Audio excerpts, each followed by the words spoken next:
Star Traders is a classic science fiction board game. 2 to 6 players pilot their starships as they compete to deliver cargoes across the galaxy for great wealth and prestige. They navigate from world to world using jump lines of various difficulties, building stations that make jumps easier and help establish their trade route. I'm David Ladyman, and I've been involved with table games and computer games for almost 40 years. I've worked with Steve Jackson Games, FASA, TSR, Electronic Arts, Sony Online, Cloud Imperium, and plenty of other companies, both in development and in putting together manuals and guides for lots of games. And now I'm launching my own game, Star Traders. To see people playing Star Traders again is so rewarding and fun. My inspiration for creating this game? Long ago, I loved the train games of the 80s, especially Rail Baron and Empire Builder. You got contracts, you put together a rail system, and the first one to $200,000 wins the game. The planning and strategizing were neat, but these games were almost solo games played simultaneously with the other players. The only interaction was in the competition for rail lines. Star Traders keeps the contracts and the system building, but adds interaction by making the contracts available to everyone, with only the first one to deliver getting the payoff, and by adding Trader's Luck cards that you use to directly interact with each other. My other problem with the earlier games is that they had no climax. You just kept accumulating money until you could announce that you've won. In the full version of Star Traders, you've got to complete one last difficult contract, and everyone else may be attempting the same thing alongside you. May the best trader win. Star Traders is actually 5 different games in one. I designed it to scale from younger kids just learning how to add, subtract, and read, to the most competitive tabletop gamers who want to challenge their friends to a no-holds-barred contest.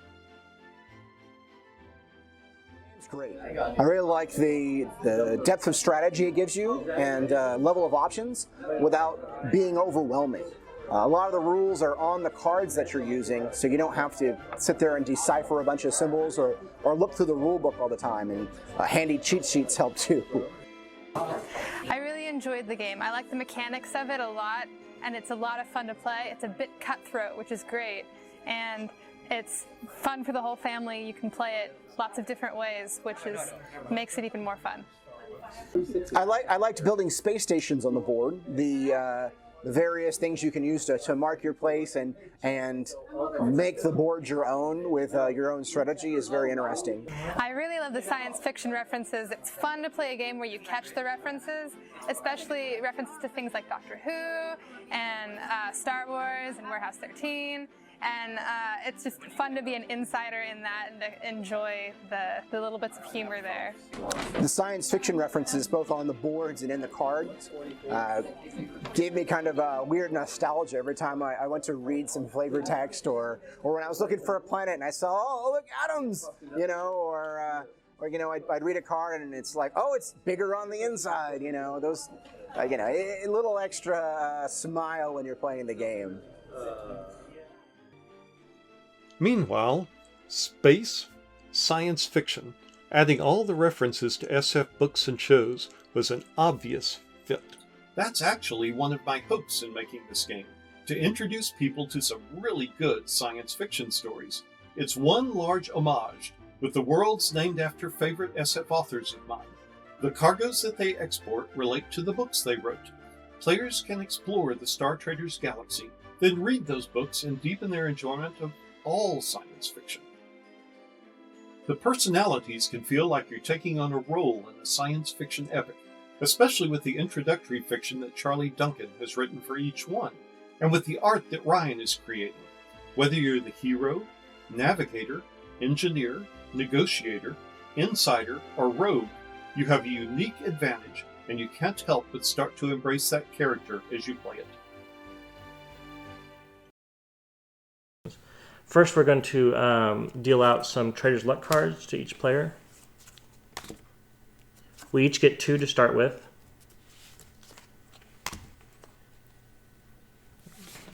And I can show you a Trader's Luck card looks like this. Don't tell Ryan, but it's bigger on the inside, which will allow me some extra actions. And if you'll notice, the card actually is 2 cards in one. There's this colored area, there is the white area. The Trader's Luck part of it, the part that I just got dealt, is this right here. It tells me when I can play it and what the effect is. And we'll talk about what the contract is here in just a minute. So I have, it's bigger on the inside, and oh good. I have an avoid a calamity. So if Ryan throws a calamity at me, I can avoid it. That's what a calamity looks like. And I also have this one, which gives me extra prestige. So that's a nice one to have. So we also get 10 Starbucks apiece. And we're going to do that in 5s just because the earliest purchases are usually stations, and stations cost 5 Starbucks apiece. And we're also going to start dealing out our contracts. The first contract is harmonic keels from Scott to Bradbury. And Scott is planet 56. So I'm going to take the from marker and put it at 56, which is right here. And Bradbury is number 22. So I'm going to put the to marker at 22, which is right here. And the payout for that is 15 Starbucks if you deliver it successfully, and 3 prestige. And if someone has a station there, one of these at that location, you would also get what's called the station fee, which would be directly from the bank, would be 7 Starbucks. Also, this is the the VIP contract, which gives you extra prestige, which is 2 plus 2 prestige. So instead of 3 prestige, which would be the normal on this contract, you would get 5.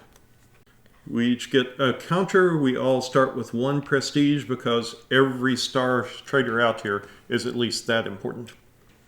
And then a little bit more setup, and that is that I can carry 2 cargoes at a time. So I will take my 2 cargo markers and put them here.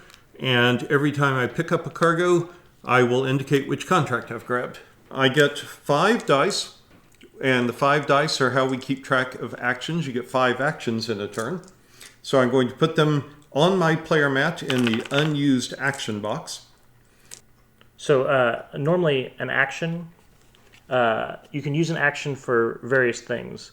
One is you can use it to jump from one world to another world.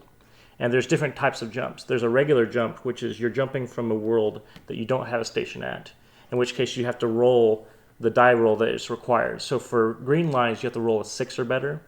For blue lines, you have to roll a 5 or better. For purple lines, you have to roll a 4 or higher. And for red lines, 3 or higher. And then orange lines, you have to roll a 2 or higher. And in fact, that's indicated on the board here as well. There's the color and the number that you need to roll for a 2, a 3, a 4, a 5, and a 6. Mm-hmm. It's a good way to kind of check if you don't remember. Also, we have what's called station jumps. So if I'm over here and I want to get back to Wells, I can jump there without having to roll. It still costs an action, but it's a lot easier than trying to roll a 6. And then there's also one other type of jump which costs an action. It's called a random jump. And what you do there is it ends all your actions that turn. So it's typically good to wait until it's your last action if you can. And then David will show you how that works. It is very complicated. I roll a die, which is a 1. I roll another die, which is a 4. And that means that I have randomly jumped to world 1, 4, which is where you are? Yeah. Okay. So if I had made a random jump, I would have landed exactly where I was. And if I'd made a random jump, that's where I'd be too. Yeah. We'd be sharing a world. Yeah, which is allowed. Yeah. You can only have 1 station per world, but you can have as many ships as possible on the world. 3. All right, so I get there. And with my last action, I'm going to pick that up. Now, David's like, I don't understand why he's going after this cargo. I'm about to deliver it. Well, not anymore, because you lose a cargo. I crash land in Roswell and lose a cargo. That would be awfully bad, except for the fact that my young ensign discovers untested new technology, so I avoid a calamity. Yeah, that would have been bad, but I'm going to lose your cargo again. One of my cargoes is terminated. It will not be back. Okay. So if you hadn't discarded that other Void of Calamity... I didn't think I'd need 2 of them. Okay. So, all of a sudden I'm sitting here in the center of the universe without anything on board. All right. Okay. So I have 1 action left. I have enough stations now. I have enough prestige. I'm actually in the best place to petition, which is the blue area. And I have 50 Starbucks. You want to count it to make sure I'm honest? I will count it in. The bank wants to make sure. 20, All right. 30, 40, 45, 50. All right. The So bank now- is satisfied. Thank you. So now I'm going to roll my dice. And if I roll a 3 or better, I will... Now, do hyperclocks work on these dice? No, they do not. Just on jumps. Okay. Yep. I actually have a hyperclock card, which gives you a +1 roll on every jump roll. So it will not work on a petition roll, but zaps do work. And he may have a zap. I may. All right, so let's see if I make it. Ooh. I did not make it. I rolled a 1, which means I lose 5 prestige. And that ends my turn, but also it means that next time I only have to spend 20 Starbucks in order to petition again. So it's not too bad. And I draw. And I'm going to pay 20 Starbucks. My last action, I'm going to petition. So I'm right here, which means I need a 4 or higher. So let's hope I get a 4 or higher. You can hope that. Oh, let me hope that I get 4 or higher. 5. 5. Can't touch that. Can't touch that. So you Yay. got a 5 plus 1 is a 6. Yep. And so you get an Imperial mission, and what we're looking for now is a gold star to show that it is, well, the first one came up. The gold star here says that it is an important enough mission to be an Imperial mission, which is what Ryan just qualified for. And it is running positronic robots from Asimov, World 21. 21. That's not too far from where you are. To Zahn, World 36, which is where I am right now. Oh, wow. So the way these cargo markers work is they say cargo on one side, and they have to and from on the other side. So what you do is you put the from marker here, Where he's picking it up. and the to marker here. That way, you know exactly where your Imperial run is. And then you hold on to the card so that you know you still have it. Because Ryan is the only one who can complete that mission. That is his alone. If he completes it before I get in a mission and complete it, he wins the game. And now I'm trying to get this 5 just so I get closer. Let's see if that works. Come on. 5. Oh. All right. I feel my chances at victory slipping steadily away.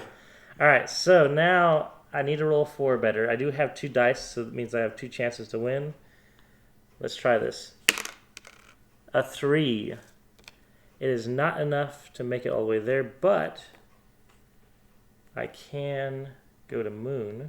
Oh, this feels so very, very wasteful. That 3? Uh-huh. I have a super zap. The fireflies are shiny and you are filled with serenity. You rolled a 1. That turns it into a 1, which means I can't do anything. So So but I would do you get like a Starbucks? Sure. Local business it is. I really wanted that for my own Imperial mission. Oh, I'm sure you did. All right, so I still have 1 dice left. If I roll a 4, unless you have another zap. A 4! Yeah. All right. Do you have another zap? I have a code breaker. Can I play a code breaker on you? You can. Congratulations. Thank you very much. You have become the new Star Tsar. Until the next time we play.